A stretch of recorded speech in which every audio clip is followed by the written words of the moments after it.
manual do aluno lá. O guia, já tem o guia de vigilância em saúde de 2024. Eu tinha colocado no manual da semana passada 2023. Mas durante a semana, a Bruna do Morfo me chamou a atenção para ver, porque ela foi dar uma aula para vocês e ela usou de 2024. Eu até achei que ela tinha errado, ela falou, não, Jô, já tem o de 2024. Eu já corrigi lá no manual. O que mudou? Mudou somente a cor do manual, porque até as páginas são iguais. Entendeu? Dentro não mudou nada, mas já está a nova referência. Então, lembrar que diagnóstico e tratamento, vocês vão sempre no guia de 2024, ok? Para essa aula, eu usei, além do guia, o Veronese, que é o tratadão de infectologia. Como o próprio nome está falando, ele é um livro para o médico infectologista. Então, algumas coisas são boas de se ler no Veronese. Por exemplo, fisiopatologia. Porque como ele é um livro para o médico infectologista, ele descreve muito bem a parte de fisiopatologia. E é aquilo que eu falei para vocês na primeira aula. Se vocês sabem explicar a doença patogenicamente, vocês sabem por que tem aquelas manifestações e por que eu tenho que dar aquele remédio. E um outro livro que a gente usa muito, eu acho que é um livro interessante para o estudante de medicina. Ainda não temos uma edição nova, certo? Que é o Tratado de Clínica Médica do Antônio Lopes. Ele, apesar de ser de 2016, mas a parte clínica dele está muito boa. O que avançou de 2016 para cá? Diagnóstico e tratamento. Então, quando chegar em diagnóstico e tratamento, vai lá no Guia de Vigilância 2024, ok? Bom, então, como eu falei para vocês, nós vamos estar estudando uma outra doença causada por protozoários. E aqui, a grande, vamos dizer assim, vantagem da toxoplasmose é que a gente não precisa se preocupar com a toxoplasmose em pessoas imunocompetentes, sadias, como vocês. Quem que eu tenho que ter preocupação na toxoplasmose? O indivíduo imunossuprimido e a mulher durante a sua gestação. Nas pessoas fora desse grupo, ou seja, as pessoas imunocompetentes, os homens, as mulheres fora do período gestacional, a toxoplasmose ela é mais uma infecção, ou seja, você teve contato com o protozoário, mas não quer dizer que todo mundo que tem contato, que se infecta, vai desenvolver doença, tá? Então, ele é um protozoário intracelular, obrigatório, então ele precisa da célula para sobreviver. É uma zoonose onde o hospedeiro definitivo são os felinos, e aqui para a nossa realidade nós vamos nos lembrar sempre dos gatos. Então vocês vão ver que ao longo desse semestre eu vou estar sempre perguntando para vocês qual que é a doença do gato, qual que é a doença do pombo, qual que é a doença do morcego, porque isso são situações que vocês têm que epidemiologicamente sempre investigar. O hospedeiro definitivo do toxoplasma, né, o protozoário é o Toxoplasma gondii, são os gatos. O homem, que é a nossa parte, a doença humana, ele funciona como um hospedeiro intermediário. Por que eu chamo ele de hospedeiro intermediário? Porque ele não vai eliminar o parasita nas suas fezes. Então, eu não tenho doença de homem para homem. Então, o ser humano não contamina outro ser humano. Quem vai contaminar são as fezes dos gatos infectadas pelo protozoário, tá? Aqui vocês precisam saber os estágios de desenvolvimento do toxoplasma. Então, vocês já viram lá no Morfo, se não viram, vão ver. E se não virem antes da prova, vão lá no Veronese para dar uma olhada nesses estágios. Então, o que eu chamo de taxoíto, o que eu chamo de bradizoíto, de esporozoíto, porque é isso que vai fazer a diferenciação para definir se é contaminante ou não, se é tecidual ou não, tá?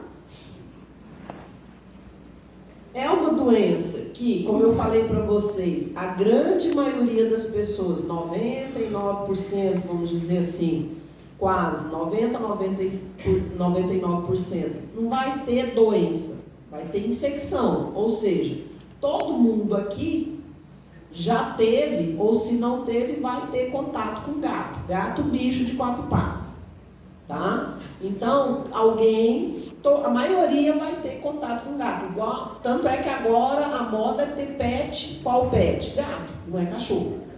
Cachorro não transmite toxoplasmose, tá? O que acontece com o cachorro é que ele pode se contaminar roçando, brincando com os gatos, com os pelos do gato. Então, os cistos ali nos pelos dos gatos, nas fezes ali, contato ali, roçando na areia, nas fezes de gato. Mas o cachorro não transmite. O grande problema aqui são os felinos, tá? E a doença, ela vai mudar. Como eu falei para vocês, a maioria das pessoas vão ter toxoplasmose, vai parecer que é uma gripe e vão curar. Eu tenho que ter 2 problemas. O imunodeprimido, o imunossuprimido, o indivíduo imunossuprimido. O que eu chamo de indivíduo imunossuprimido?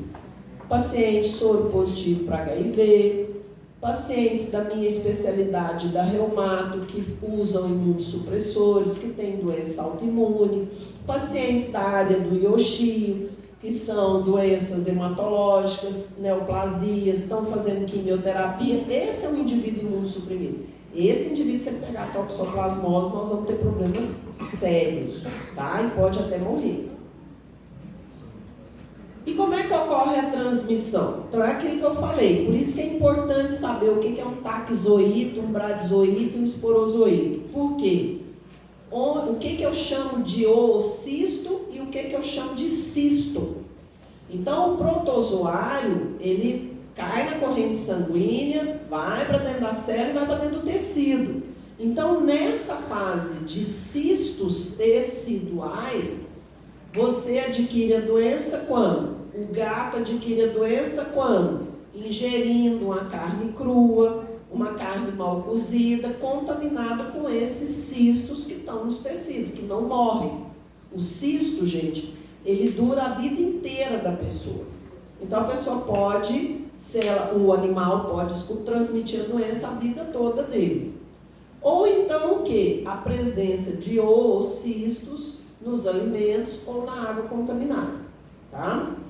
Existem alguns livros, tem o manual do HDT, tem um outro livro, o UpToDate também conta sobre a questão de possibilidade de transmissão por transfusão de sangue e por transplante de órgãos sólidos. Mas isso não é toda a literatura que fala. A principal via são essas 2 primeiras, ó.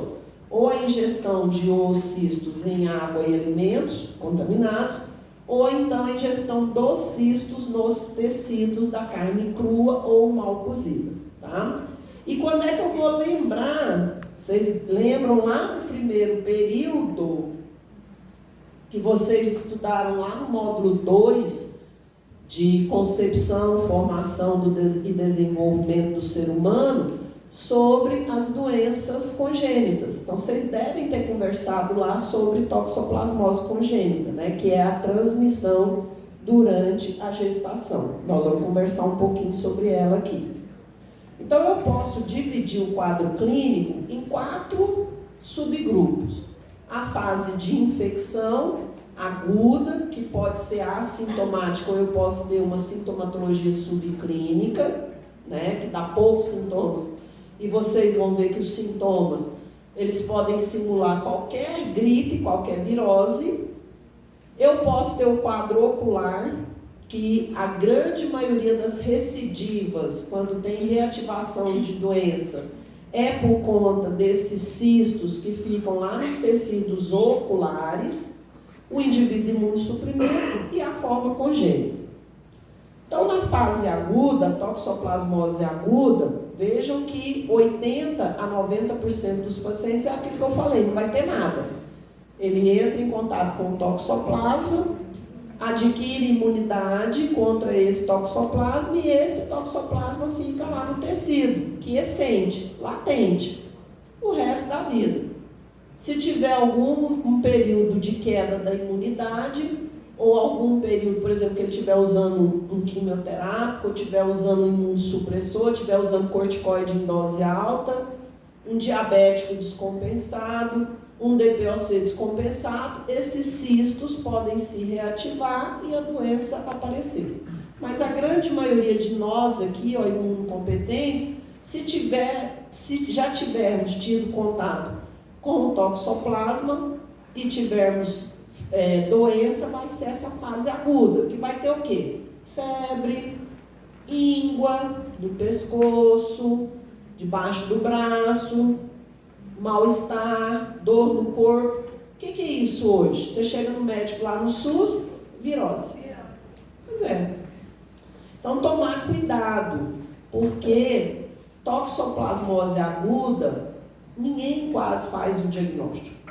E essa fase aqui da doença, ó, de febre, de linfadenopatia, de mal-estar geral, os principais diagnósticos diferenciais aqui, mononucleose, já ouviram falar? A doença do beijo, né? Chega do intermédio, beija até a árvore e vem com mononucleose. Todo o intermédio a gente atende um monte de estudante de medicina. Ai, professor, o que você acha que eu tenho? Você beijou muito, meu filho, até o asfalto? Beijei, professor. Não, então vamos fazer ali uma sorologia? Então, pode ser mononucleose, pode ser toxoplasmose. Comeu carne crua, mal cozida, certo? Pode ser HIV na fase aguda. Quando vocês forem estudar HIV, vocês vão ver que a fase aguda da AIDS é desse jeito: febre, linfadenopatia e dor no corpo. E se a gente não pensar, não pede sorologia para HIV. E hoje vocês sabem que não existem grupos de risco para HIV. Existe o quê? Comportamento de risco. O que é comportamento de risco, professora? É você transar sem camisinha. Você está assinando seu atestado de óbito. Certo? Nessa fase, a grande maioria passa batido. Ninguém vai fazer, é uma fase às vezes autolimitada, ela melhora 2, 3 semanas e pronto, vai embora, a pessoa fala assim, era gripe mesmo, era virose mesmo. A toxoplasmose ocular, ela é uma doença mais grave. E essa lesão aqui, ó, é uma lesão na retina do olho. Então, essa lesão, quando o oftalmologista, quando você chega com a queixa de dor no olho, de visão borrada, de olho vermelho, de não conseguir abrir o olho por causa da luz que está muito forte, você vai no oftalmologista, ele vai pedir para vocês um exame que chama fundoscopia. O que é essa fundoscopia? O próprio nome está falando, fundoscópio. Ele vai olhar o fundo do seu olho. O que ele está procurando no fundo do seu olho? A retina, o nervo óptico. Porque é essa região que é a região mais importante do nosso olho. Porque é a região que vai captar a imagem, inverter essa imagem para a gente poder enxergar. Então, vocês estão aí sentadinhos de cabeça para cima, mas a imagem de vocês está chegando no meu olho, vocês sentadinhos de cabeça para baixo. E aí, quando chega, a retina que inverte isso aí. Então, quando a gente tem uma inflamação na retina e uma inflamação na coroide, que é uma camada antes da retina, então começa na coroide e depois é que atravessa e vai lá na retina e dá essa área de necrose. Isso aqui, se você não tratar a tempo, isso é um buraco no olho. Então você fica com déficit visual. Então, quando o oftalmologista olha esse tipo de lesão no fundo de olho, a primeira coisa que ele pensa é toxoplasmose e pede a sorologia. Se der positivo, ele faz o tratamento. Eu vou mostrar aqui para vocês como é que é o tratamento. Só que isso aqui, ó, geralmente não é porque o bichinho foi direto lá no olho, não.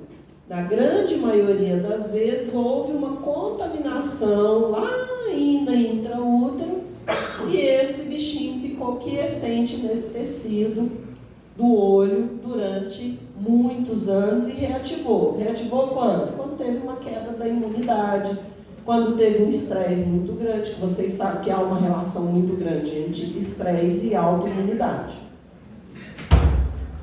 Nos imunossuprimidos, então a nossa grande preocupação da toxoplasmose é no paciente HIV positivo, no soro positivo para HIV. Por quê? Porque a toxoplasmose, principalmente a forma neurológica, ou seja, a neurotoxoplasmose, ela é uma situação de alta mortalidade. O que eu quero dizer com isso?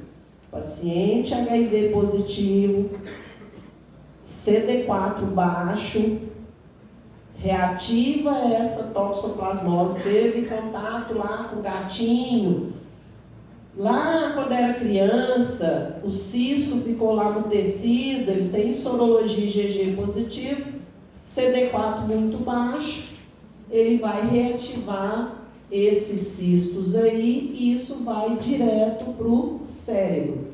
E aí lá no cérebro, destruição total. Então o indivíduo vai chegar com dor de cabeça, crise convulsiva, pode chegar com déficit neurológico focal, ou seja, paralisia de um lado da face, paralisia de um lado do corpo, pode chegar com paralisia de nervos cranianos, então dificuldade para engolir por causa do glossofaríngeo, dificuldade para enxergar por causa do acometimento óptico e assim por diante. Então, paciente com HIV que chega com queixa de dor de cabeça e crise convulsiva, primeira coisa que o infecto vai pensar é em meningite.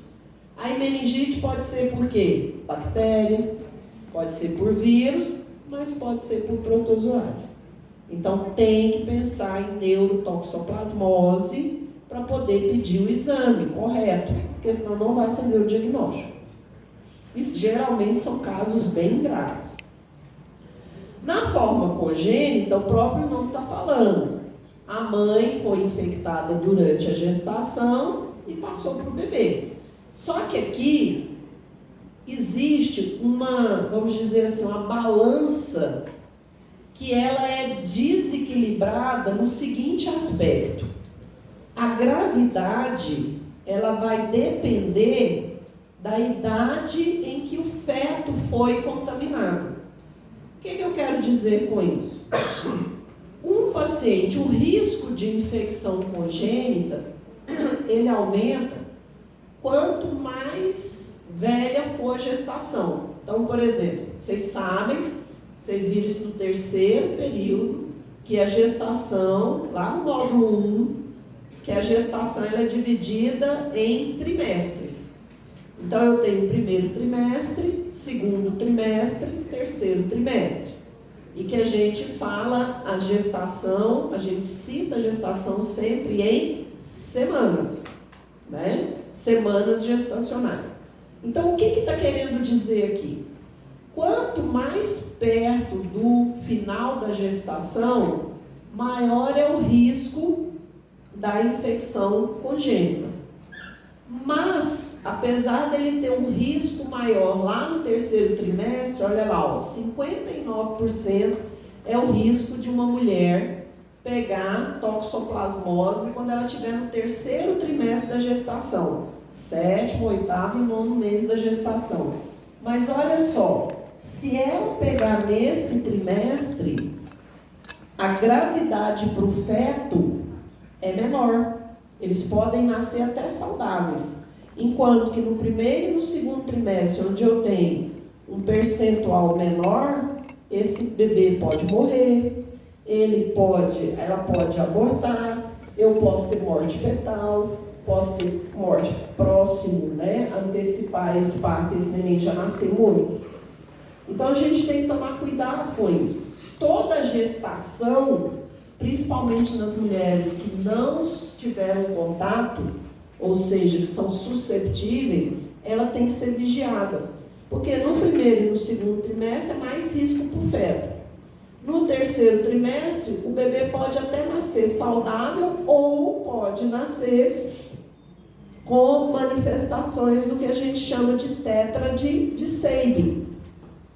Então, ele pode nascer e desenvolver convulsões, pode ter aquela corioretinite que eu mostrei para vocês lá no adulto, pode acontecer o feto. Ah, professor, mas como é que a mãe vai desconfiar? É aquele bebê que não fixa o olho, é aquele bebê que não acompanha, não sei se vocês sabem, o bebê acompanha o olhar dele nos primeiros meses pela voz da mãe, podem reparar. Então ele mexe o olhinho de acordo com o que ele escuta, porque ele ainda não tem um globo ocular formado para formar a imagem. Então o que ele vê é muita sombra. Então a mãe começa a suspeitar porque aquele menininho não segue, o olhinho dele não segue a voz da mãe.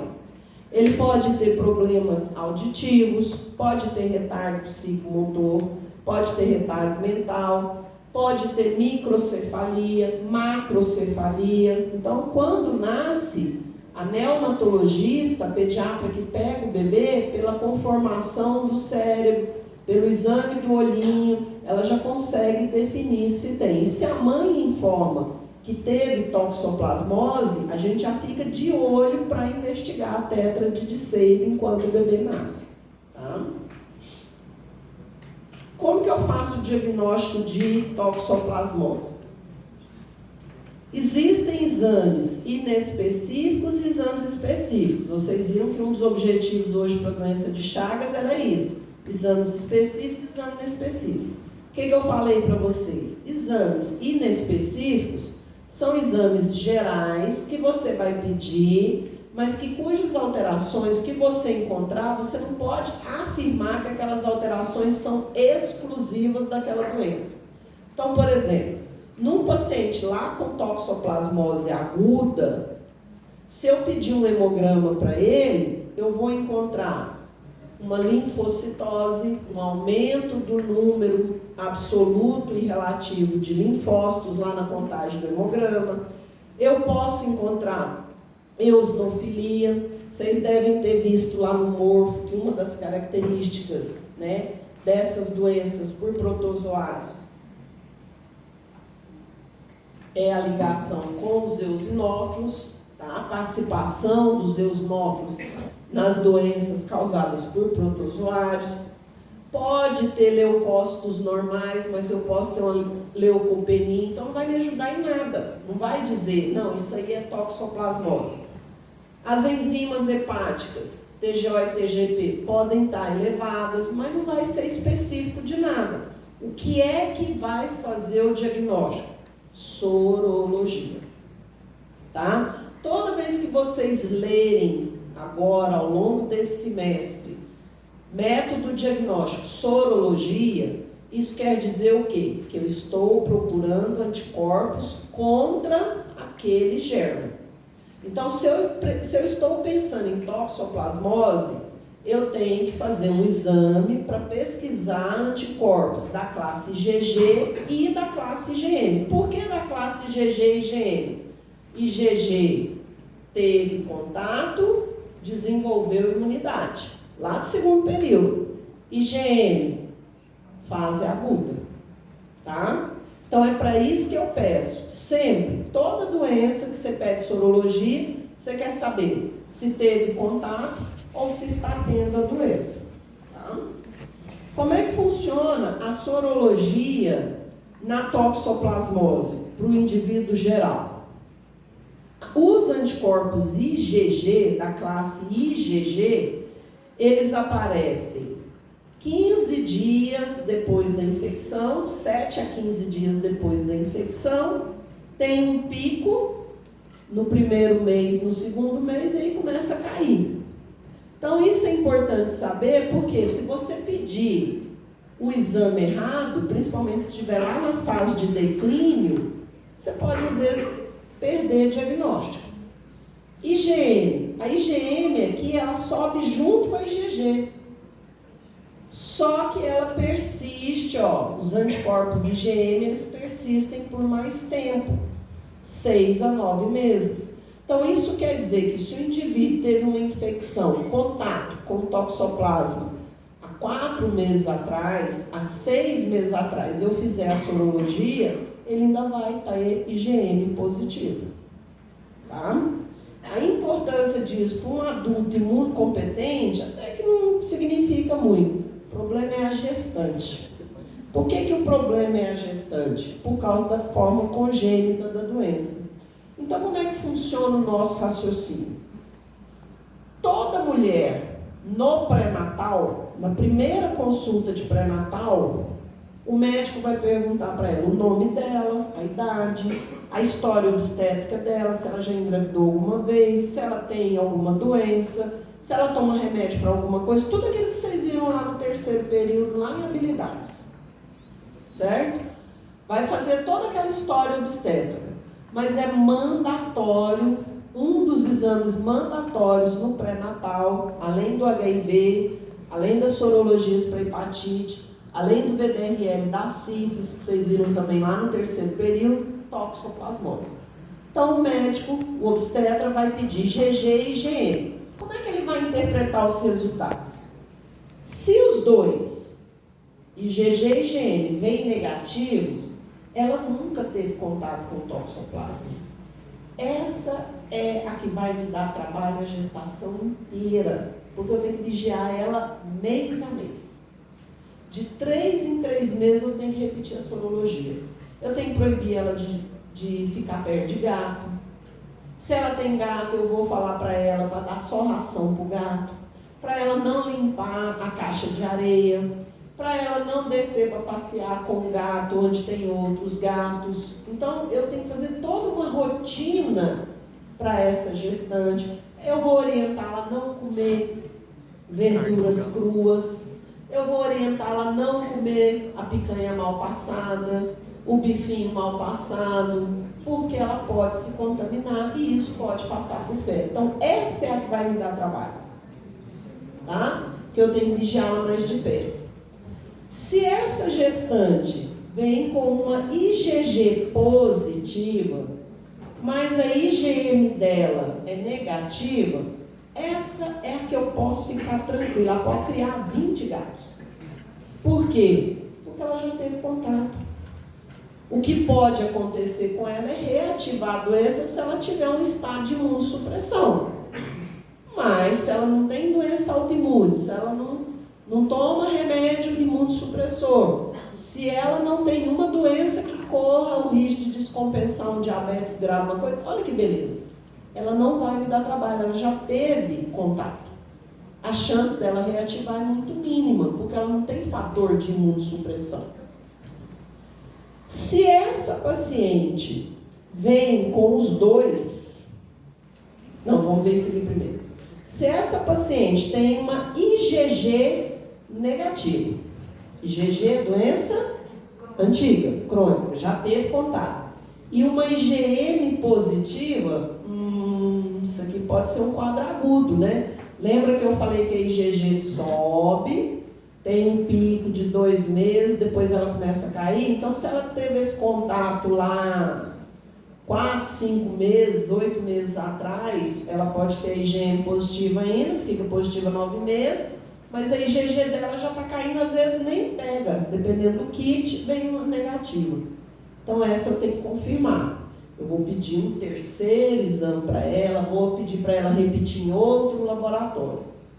E a paciente que vem com os 2 positivos, essa paciente, eu também, essa é a mais preocupante para mim. Por quê? Porque eu posso estar frente a um quadro agudo de toxoplasmose, mesmo ela não estando sentindo nada.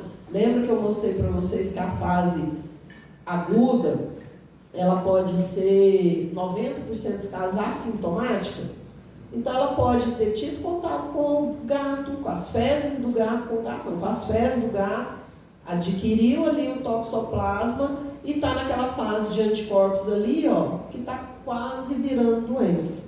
Então eu tenho que confirmar isso aqui, para saber se eu vou tratar ou não. Essa aqui de baixo, eu também tenho que confirmar, mas ela tem mais chance de estar naquela fase de soro conversão, o IgG está positivando, o IgM está negativando, ou doença aguda. Então essas duas, essa aqui eu vou repetir os exames, essa aqui eu vou fazer o que a gente chama de teste de avidez da IgG. O que é o teste de avidez da IgG? Vamos lembrar lá da imuno. Vocês lembram que eu falei para vocês no dia da abertura? Que vocês iam ter que amar a imuno, senão vocês iam se lascar no módulo, né? Então aqui está uma prova. Como é que funciona a nossa resposta imune? Vamos lembrar lá.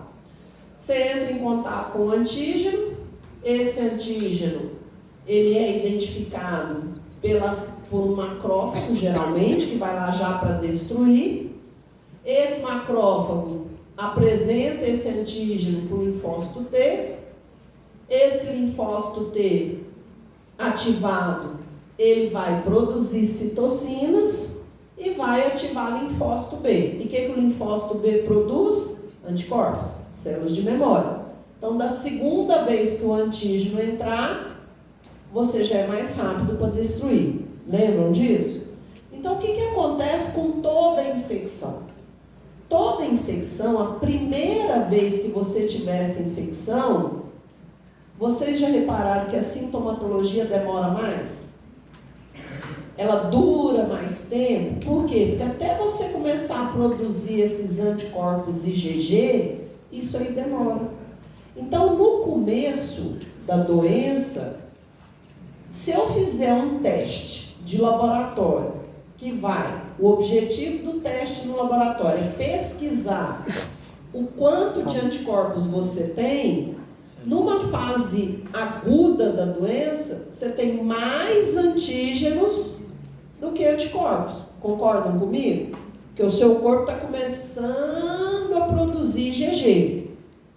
Então, a força de ligação dessa IgG com o antígeno lá do teste do laboratório, ela é fraca. Porque eu tenho muito antígeno, pouco anticorpo e a força de ligação é fraca. À medida que o seu linfócito B vai ficando mais esperto, vai sendo mais ativado pelo linfócito T, vai tendo mais apresentação desse antígeno por mais macrófagos, os linfócitos T vão ficando mais fortes, os linfócitos B vão produzindo mais IgG. Então, o que acontece com a força de ligação? Vai ficando mais forte. Eu passo a ter muito anticorpo para muito antígeno. Então, é isso que eu chamo de avidez. Avidez quer dizer força de ligação. Na fase aguda, ou seja, se eu tenho uma infecção com menos de 4 meses de ocorrência, no caso da toxoplasmose, eu tenho pouca IgG, muito toxoplasma, força de ligação fraca. Então, esse teste de avidez vai vir assim, ó, resultado, baixa avidez de IgG. Então, isso é doença aguda, tratar. Se eu tenho uma doença com mais de 4 meses, eu tenho muita IgG para muito toxoplasma. IgG está forte, ela liga no toxoplasma e guarda essa memória. Então, eu tenho uma alta avidez. Então, se chega um resultado com alta avidez, eu posso respirar mais tranquilo. Isso é doença crônica, tá? Essa IgM está caindo. Entenderam? Então, chegou o resultado. Baixa avidez de IgG, IgG fraquinha. Muito toxoplasma. Bora tratar. Se eu tenho uma alta avidez de IgG, IgG forte. Toxoplasma está morrendo. IgM está caindo. Eu não vou tratar. Essa mãe, vou repetir a sorologia e daqui a um tempo vocês vão ver que a IgM vai negativar. Ok? Bom, a mãe está infectada. Eu tenho que saber agora se o feto foi infectado. Então, como é que eu vou fazer para saber se o feto foi infectado? Primeiro, mais importante, achar o toxoplasma no sangue fetal, na placenta ou no líquido amniótico. Beleza? Então, vou lá, enfio uma agulha no líquido amniótico, aspiro, mando para exame, pesquisa de toxoplasma. Positivo, contaminado. Posso fazer uma PCR, ou seja, reação em cadeia de polimerase, que é uma reação onde a gente encontra o quê? Material molecular, genético, DNA ou RNA do bicho. É o melhor exame, só que é caro e é perigoso. Não posso fazer no primeiro trimestre de gestação. Eu tenho risco ali, ó, de perfurar, de causar malformação. Então, só posso fazer a partir do 4º mês. Então, o que eu vou fazer? Posso encontrar anticorpos da classe IgA. Porque olha que interessante. Isso aqui está lá no guia de vocês. Olha só. IgM, IgA e IgG. Qual que é a importância disso no feto? No feto, a IgM ou a IgA da mãe não atravessa a barreira transplacentária. Então, se eu tenho IgA no sangue materno, IgA contra toxoplasma, é lógico, isso é positivo. Então, isso pode ser um sinal de que o feto vai estar infectado, tá? Se eu tenho a IgG, ela atravessa a barreira placentária. Então, ela não serve para me dar diagnóstico, porque se eu encontrar lá no líquido amniótico a IgG, ela é materna, não é do feto. Então, se você tiver que fazer alguma coisa lá dentro, líquido amniótico é o quê? Achar o parasita ou achar material genético desse parasita, que é PCR. Se você não vou fazer, aqui eu não dou conta de fazer, eu não tenho agulha própria, procura IgA no sangue materno. Que aí você tendo IgM positivo, IgA positivo, então você tem aí uma séria justificativa de tratar aquela mãe para evitar a contaminação do feto. Tá? Ultrassom, gente, fetal, não é para fazer diagnóstico de toxoplasma. Ele não vai ver o toxoplasma boiando no líquido amniótico. Não é para isso. O ultrassom é para você ver aquelas alterações que eu mostrei para vocês lá da tétrade de Sabin. Se a criança já tem uma microcefalia, se a criança já tem uma macrocefalia, tá? E é essas alterações, essas complicações tardias que podem ser visualizadas pelo ultrassom e que podem ir preparando a mãe psicologicamente para o bebê que vai nascer. Tratamento. O tratamento vai depender da fase da doença, tá? Vou lembrar que o cisto lá dentro do tecido tem nada que mata ele. Quando você faz o tratamento, você vai fazer para tratar a forma circulante. Por isso que vocês têm que saber o que é taxoído, bradizoído e esporozoído. Naquela primeira fase lá da forma aguda, o que eu falei para vocês? Geralmente ela é autolimitada, passa sozinha, melhora sozinha em torno de 1 a 2 semanas. Mas tem pacientes que persistem com as queixas, os gânglios são muito grandes, o paciente tem mialgia, tem tosse, tem quadro respiratório mais evoluído, tem uma febre mais persistente. Então, esse paciente eu posso tratar. O que vocês têm que saber do tratamento? O nome dos remédios. E eu já estou pedindo muito, porque na hora de escrever é aquele meme que eu falei que eu vou trazer toda a prova. Porque o que sai, né, errado, de pirimetamina, de sulfadiazina, vocês já podem imaginar, né? Então treina, gente. Sabe caderno de caligrafia? Compra um para vocês e põe lá, sulfadiazina, escrever 100 vezes. Sulfadiazina, sulfadiazina, sulfadiazina, até aprender. Pirimetamina. façam isso, porque senão escreve errado, eu choro de eu já contei pra vocês, né? A gente corrige a prova tudo na mesa, assim, ó. Um falando pro outro, ai, o que esse aqui escreveu? É desse jeito. Então, aprenda a escrever. Sulfadiazina e pirimetamina. Bom, esses dois medicamentos, a sulfadiazina, vocês viram lá, são antibióticos lá do grupo das sulfas. É a mesma sulfa. A pirimetamina, ela tem um probleminha. Ela é um antiparasitário, então é um medicamento que a gente usa para tratar a toxoplasmose, mas ela pode dar lesão medular, pode dar alteração da medula óssea. Yoshio ama, né? Chega lá e ele vai fazer mielograma, é uma maravilha.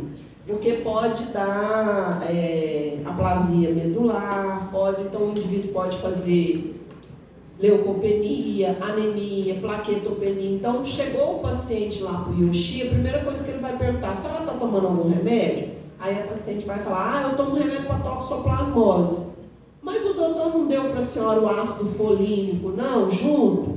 Não deu não. Quando a gente prescreve o ácido folínico, é justamente para evitar os efeitos deletérios da pirimetamina sobre a sua medula óssea, como se fosse um protetor. Tá? Os dois medicamentos, a sulfa mais a pirimetamina, é uso diário, são dias. O ácido folínico você não precisa dar todo dia, então ácido folínico 3 vezes por semana. Não precisa saber dose. O que vocês têm que saber? Se perguntar lá na prova, qual tratamento de primeira linha para toxoplasmose aguda? Vocês vão escrever lá, sulfadiazina, mais pirimetamina, mais ácido folínico 3 vezes por semana. Ok? Levanta a mãozinha. A pirimetamina, eu posso usar ela no primeiro trimestre? Eu vou falar aqui agora, tá? Porque na gestação é outra coisa, tá? Na forma ocular. Eu só queria voltar aqui, eu estava pensando, só que eu não consegui entender. Eu não entendi porque o IgA contra toxoplasma encontrado no sangue vai ser indicativo de que o feto pode estar com toxoplasmose também. Porque, olha só, aqui ó, eles não atravessam a barreira transplacentária. Então, se você tem, lembra que a IgM positiva com a IgG, você tem que fazer o teste de avidez? Aí o laboratório chega para você e fala assim, doutor, a gente não faz teste de avidez aqui, qual que é uma outra possibilidade? Você pede IgA. Se ela vier positiva na mãe, ele está infectado. Entendeu? Porque é sinal de que tem toxoplasma ali, porque o toxoplasma atravessa. Os anticorpos não. Então, se você tem anticorpo no soro da mãe, é porque tem bicho ali. Se tem bicho ali, ele atravessou. Entendeu? O bicho atravessa. Só que você não vai procurar o bicho no sangue da mãe e nem no sangue do feto. Você pode até procurar. Só que assim, você pode funcionar, lembra que eu falei? Você pode funcionar o líquido amniótico. Então, qual que é a melhor maneira? Se tem anticorpo ali, é porque tem bicho. Então, ele passou já a placenta, porque ele ama lugar quentinho, cheio de sangue, com nutrientes. Qual que é o bicho que não gosta? Todos os bichos atravessam, né, a barreira placentária. Entendeu agora? Então, não é que você vai, se você tem lá IgG positivo e IgG positivo, aí você liga no laboratório, vocês fazem o teste de avidez da IgG? Não, doutor, aqui a gente não faz. Vocês fazem pesquisa de IgA anti-toxoplasma? Faz, doutor. Então, beleza, pediu, sinal, certeza, sinal não, certeza que tem toxoplasma no sangue ali. Tá? Bom, a próxima. A forma ocular, né? Então, é aquele paciente que foi lá no oftalmologista. É do mesmo jeito. Sulfadiazina, pirimetamina, ácido folínico. Ah, tem um erro. O Antônio Lopes escreve ácido fólico. Não é fólico, é folínico. Como é que eu vou explicar para vocês a diferença entre os dois para vocês entenderem? É como se você tivesse o fólico, ele tem que passar pelo fígado para transformar em folínico. O folínico já é a forma mais ativa do medicamento, então a ação é mais rápida. Tá? Acertei? Obrigada. Por isso que eu trouxe o Yoshi, né? Alguma coisa tem que justificar o salário dele aqui, né? Aí eu pergunto. Eu vou lá, aprendo, decoro lá com ele, eu venho aqui e falo, ele veio para ver, fala isso aqui, obrigada. Então, é o mesmo jeito. Então, eu vou dar. Se eu tenho professor, mas aqui na minha terra não tem ácido fólico, então eu não posso dar o ácido fólico? Pode, gente, mas a ação não é tão boa quanto o folico, que é mais puro e mais rápido. Protege melhor. Só que vocês lembram da lesão lá no olho, aquela cratera? Aquilo ali, gente, é inflamação. Se eu não resolver aquilo ali, vai ficar aquele buraco lá no fundo do olho. O que isso quer dizer? Não capta a imagem. Você vai ficar com a visão borrada. E dependendo se pegar uma grande área, você fica cego. Então, o que a gente dá para melhorar o processo inflamatório? A única diferença é aqui, ó, na forma ocular. Eu vou dar o quê? Corticoide para esse paciente. E corticoide em dose alta. O que é corticoide em dose alta? Corticoide, prednisona. O que é dose alta? 1 miligrama por quilo por dia. O que é isso? Quantos quilos você pesa? 120. Olha que gracinha. Ele pesa a bagatela de 120 quilos. O que isso quer dizer? Que se eu tiver toxoplasmose ocular, eu vou te dar 120 miligramas de prednisona. O que é isso, professora? Comprimido de prednisona tem ele de 5 e de 20 miligramas. Então, eu vou dar para ele 6 comprimidos de 20 miligramas durante 21 dias. Só o braço. 120 vai para 180. Porque um dos efeitos colaterais do corticoide é o quê? Ganhar peso, aumentar a massa gordurosa. Mas eu tenho que pensar, o que eu prefiro? Ele gordinho ou ele enxergando? Ele enxergando. Então eu vou dar 120 miligramas para ele, 21 dias, e depois vou reduzindo devagarinho. 120 eu diminuo para 100, de 100 eu vou para 80, de 80 para 60, até o oftalmologista falar para mim assim, ó, cicatrizou, José, pode parar com o corticoide. Entendeu? Paciente tem alergia à sulfa, é o mais comum da gente ver, né? Pirimetamina até que não tem alergia, não. Mas sulfa, a maioria, alguém sempre vai ter uma alergia à sulfa. Então, o que eu posso usar no lugar da sulfa? Clindamicina, a mesma clindamicina que vocês vão ver na pneu, azitromicina, a mesma azitromicina que eu uso para tratar infecção de garganta, para tratar sinusite, do mesmo jeito, tá? Ah, professor, mas então se eu posso dar azitromicina, um comprimido ao dia? Gente, a azitromicina não tem a mesma eficácia da sulfa. Então, para toxoplasmose, o melhor é a sulfa. Agora, se a pessoa é alérgica à sulfa, não vou matá-la. Então, aí eu vou dar, mas eu vou esperar um tempo maior para tratar. Ok?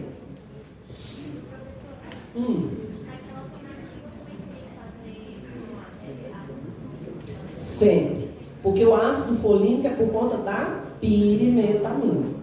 Tá? Então, se você tirou a sulfa, manteve a pirimetamina e não tem substituto para a pirimetamina. Então, se a pessoa, por exemplo, um azar, tiver um problema medular, a gente diminui a dose, às vezes suspende, começa com uma dose mais baixa, porque ela não tem substituto. A sulfa tem. Tá?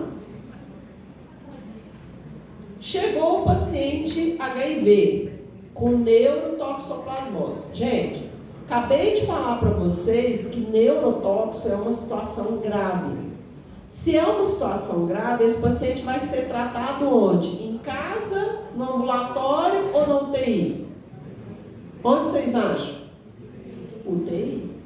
Se eu tenho um paciente na UTI, é sinal de que é um caso grave e que se eu tiver uma opção de ação mais rápida, não é melhor?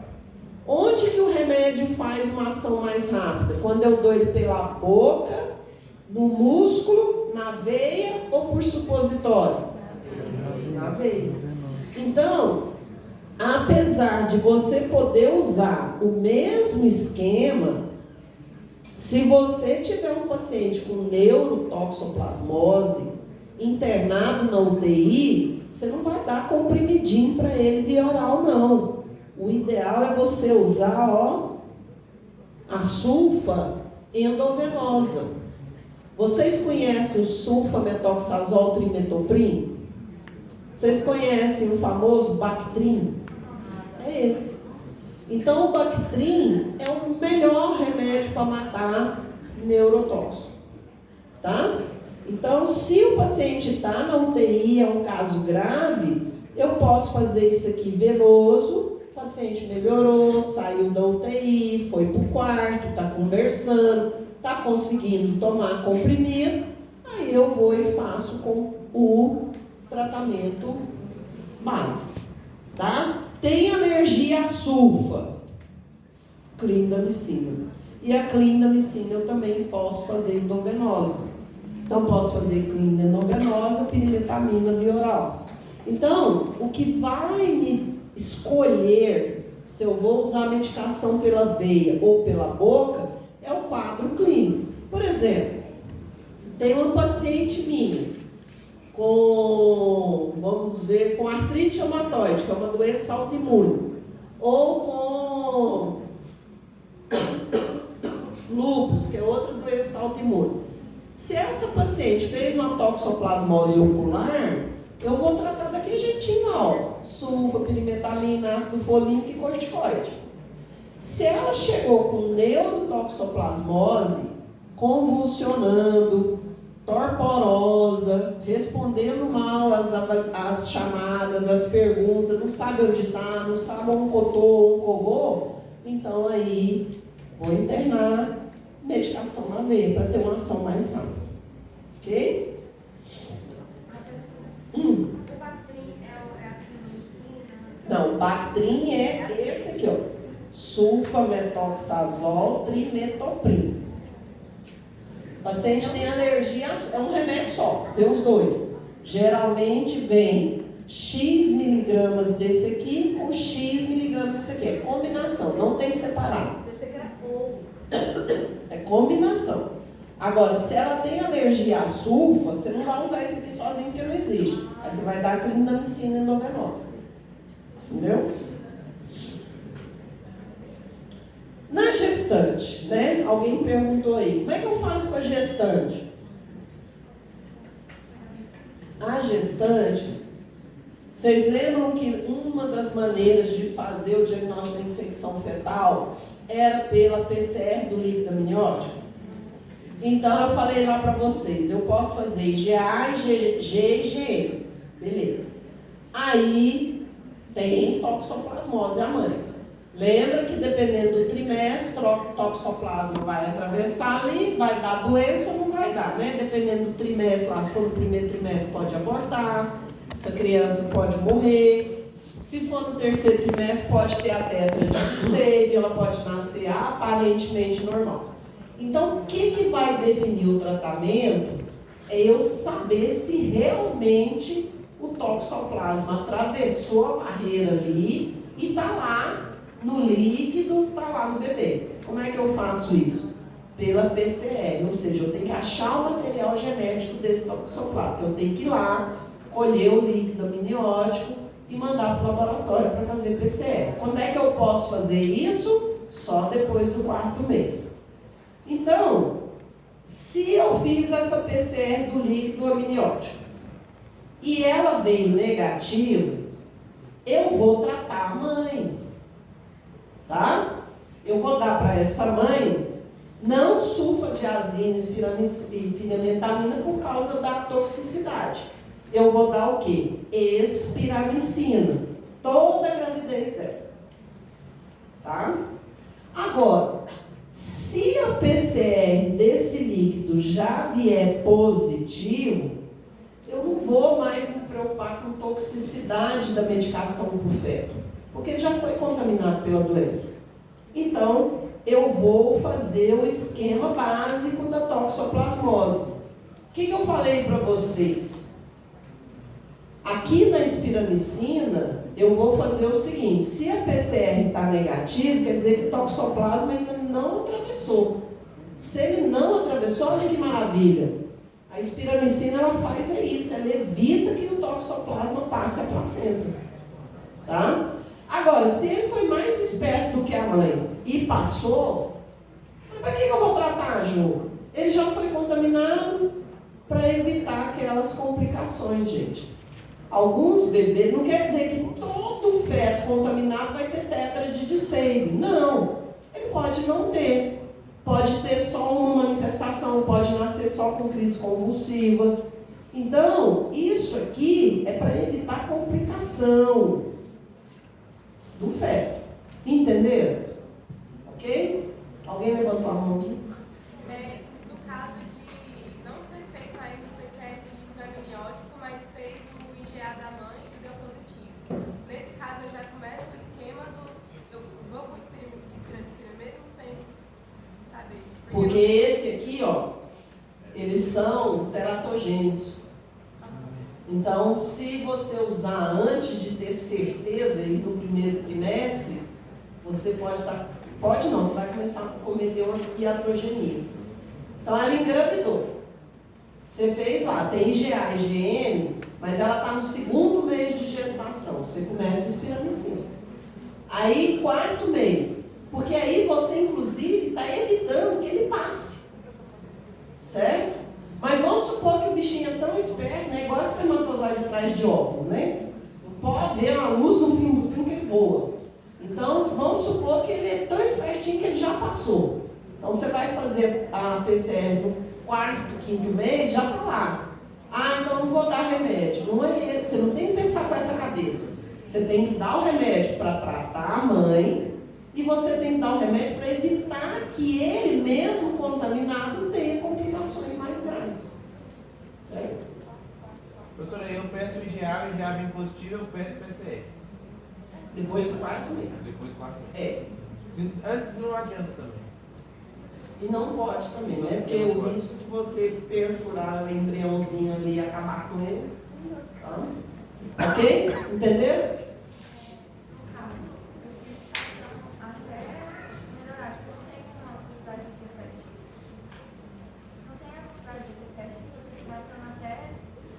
Aqui, até dar luz. E deu a luz, o líquido amniótico era positivo, você vai tratar o feto 1 ano. Ó. Vai dar remédio para o bebê, não é mais feto, né? Você vai dar remédio para o bebê o primeiro ano dele todinho. Certo? Ah, mas ele já nasceu com polioretinite. Mas você vai tratar para evitar que tem polioretinite no olho, você vai evitar que tenha no outro olho. Tá certo? Se ele for negativo, você fez a PCR no líquido amniótico, é isso? Ah, no imunocompetente é dias, tá? Se eu não me engano, é um tempo longo, eu não sei se, eu não lembro. Depois eu vou até dar uma olhada no manual do HDT, mas eu acho que são 21 dias ou 30 dias. Não é igual ao antibiótico, é 7 dias, é muito tempo. Protozoário e fungo é o bicho mais difícil de morrer. Então a gente não pode trabalhar com 1 semana, a bactéria morre rápido. Então acho que são 20 ou 30 dias de uso contínuo. A gravidez não, é a gravidez inteira. Tá? E se ele foi contaminado, nasceu, ele ainda vai usar durante 1 ano. Ok? Certo? Eu fui falando que a sulfadiazina não era recomendada no 3º trimestre por isso. Tem icterícia no bebê. Por quê? Icterícia no bebê. Uhum. Mas aí, pode manter, Vocês vão ver, eu não quis falar aqui porque é detalhe demais, que eu acho que detalhe não é para você que está no 5º período. Você tem que entender que você pode ter, que você tem tratamento para os trimestres, mas tem, por exemplo, alguns livros mais atuais, eles falam que para evitar esse efeito da icterícia no bebê, causada pela sulfadiazina, que não é todo bebê que vai ter, mas que pode ter, é você alternar a espiramicina com a combinação sulfa mais pirimetamina.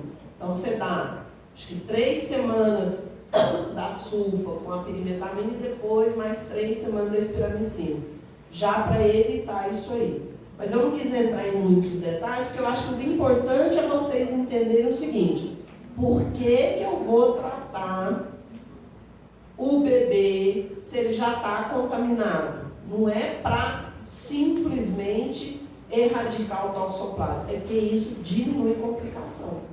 Então, ao invés dele ter toda a tétrade completa, às vezes ele nasce só com uma microcefalia e pode viver essa criança bem, com qualidade de vida boa. Tá bom? Professora, pode usar a clindamicina como alternativa também ou não? Deixa eu ver aqui, porque isso de cor eu não sei. Aqui, ó. Aqui pode. Ácido ou claritromicina. Não. Tá? Eu vou colocar para vocês lá no ABA de onde que eu tirei esse tratamento. Lá do manual do HDT. O HDT, gente, tem um manualzinho que a gente compra, fácil de ler, mas não é para vocês, não, é para a gente. Porque a gente já sabe. Vocês não sabem nada, vocês têm que ler o livro grande. Então, ele é um manual muito bom da gente ler de pesquisa rápida. E o tratamento eu faço por lá, que é o nosso maior centro de referência em doenças infecciosas. Então, eu já fiz um PDF da parte de tratamento, eu vou pôr lá no ABA para vocês. Tudo isso que eu estou falando aqui vai estar lá no ABA para vocês, ok? Bom, então o que eu tenho que me preocupar? Com a gestante. Então, o que eu falei para vocês? Se a gestante lá no pré-natal, IgG e IgM negativa, ela tem que ficar repetindo essa IgG e IgM a cada 3 meses. Além disso, ela tem que ter todos os cuidados triplicados em relação ao indivíduo que já teve contato, por exemplo, e já é imune. Tá? Então, vocês vão ver, isso aqui está lá no guia, ó. Consumo de água tratada ou fervida, manter os gatos e os roedores, né, fora da área de produção de alimentos, né, porque a contaminação do alimento é com as fezes do gado. Então, olhar a cozinha de onde vocês estão comendo, aquelas panelinhas de vocês. Cozinhar os tipos de carne. Então, carne mal cozida, carne crua, isso é para doido. Não é para gente, não. E principalmente para a mulher que é IgG negativa para tóxico. Então, todas essas recomendações estão lá no guia de vigilância. Não vou ficar lendo aqui. Mas só para vocês têm que ler para saber. Porque muitas meninas aqui, se fizerem a sorologia, são negativas para IgG. E tem que começar a cuidar disso. Tá? Evitar, beber água filtrada, frutas e legumes serem lavados corretamente, água com aquela colherinha de que boa. Evitar beber leite e produtos com leite não pasteurizado, né? Porque é como se fosse um leite cru, pode ter toxoplasma.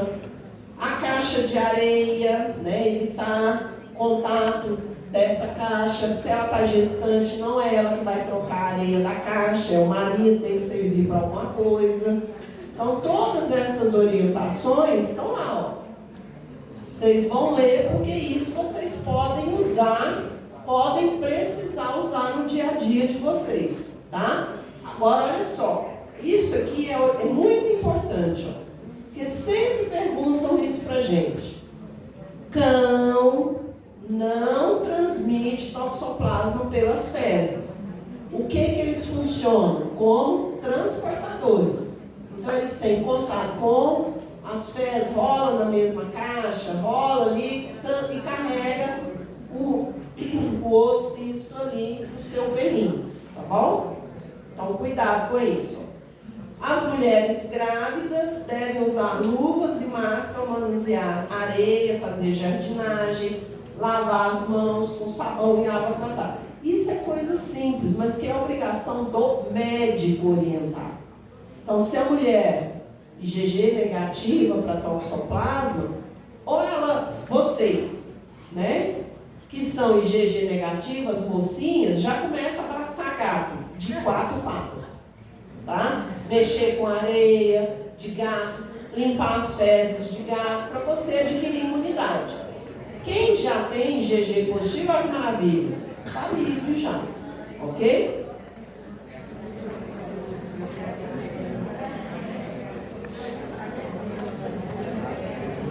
Acabou? Vou fazer a chamada, gente.